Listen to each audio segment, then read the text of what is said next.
Hari ini saya belajar mengenai nilai-nilai dasar PNS. Ada 5 nilai dasar PNS yang wajib dimiliki, yaitu akuntabilitas, nasionalisme, etika publik, komitmen mutu, dan anti korupsi.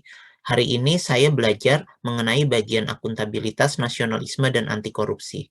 Untuk anti korupsi, materi ini dibawakan oleh Bapak Bukdi Akbar dari bagian sosialisasi anti korupsi dari lembaga KPK. Korupsi dapat dikategorikan sebagai kejahatan yang luar biasa karena dapat merugikan negara secara langsung maupun masyarakat luas secara tidak langsung. Secara definisi, korupsi dapat digolongkan seperti mencuri karena merugikan secara finansial suatu negara. Korupsi dapat dilakukan oleh semua orang, korbannya acak, dan dapat menyebabkan kerugian yang besar, terorganisasi agar tidak mudah ketahuan dan dapat lintas negara. Seperti halnya mencuri, perilaku korupsi bermula dari adanya niat. Kemudian, bila diiringi dengan adanya kemampuan seperti misalnya kita berada pada jabatan yang tinggi dan adanya kesempatan, semisal kita mendapatkan dana untuk suatu proyek dan juga sasaran, maka perbuatan korupsi dapat terlaksana. Dari keempat unsur korupsi ini, unsur yang paling fundamental adalah niat. Jika kita dapat memutus niatan tersebut atau dengan mendidik sejak dini bahwa niatan korupsi adalah niatan yang salah, maka saya rasa korupsi tidak akan terjadi walaupun unsur yang lain terpenuhi. Dan juga alasan yang paling mendasar seseorang melakukan korupsi adalah sikap keserakahan. Ada 30 jenis korupsi dalam perundangan dan ada dua jenis korupsi yang paling sering dilakukan yaitu suap dan juga gratifikasi. Biasanya suap dan gratifikasi terjadi antara pejabat publik, pejabat ASN, dan juga pihak swasta agar suatu proyek itu dapat berjalan lancar.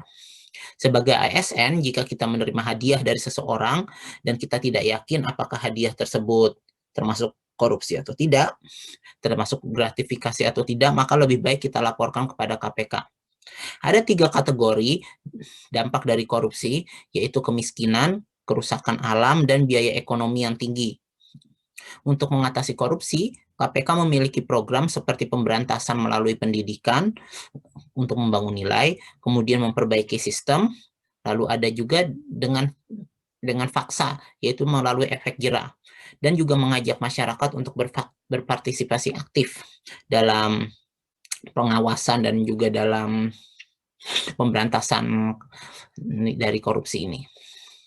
Dan menurut saya, cara yang paling ampuh dalam mengatasi korupsi adalah melalui pendidikan dan penanaman nilai-nilai moral sejak dini, sejak di sekolah dasar. Andai saja pendidikan dasar di sekolah dasar itu lebih menekankan pada pendidikan moral dan bukan akademis, maka saya yakin niatan korupsi tidak akan muncul, karena sejak dini masyarakat sudah dididik untuk memiliki integritas moral yang baik.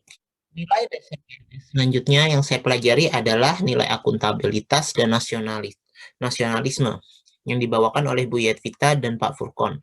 Akuntabel berarti kita dapat mempertanggungjawabkan segala pekerjaan atau tanggung jawab yang telah diberikan kepada kita dengan ditunjukkan dengan adanya bukti.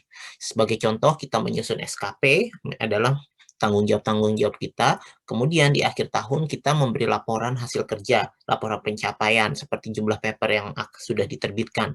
Inilah yang dinamakan akuntabilitas kita. Untuk memiliki jiwa yang akuntabel, maka pertama kita harus menentukan tujuan dan bertanggung jawab, kemudian kita harus menentukan rencana, lalu kita harus memonitor kemajuan, lalu kita harus memiliki laporan hasil kerja tersebut, dan yang terakhir adalah melakukan evaluasi untuk perbaikan. Kemudian, dengan mengikuti langkah-langkah tersebut, maka akan terbentuk personal behavior yang berintegritas dan dapat melayani publik yang dengan profesional. Adapun sifat-sifat yang harus dihindari untuk mencapai orang yang akuntabel adalah sifat curang dan koruptif.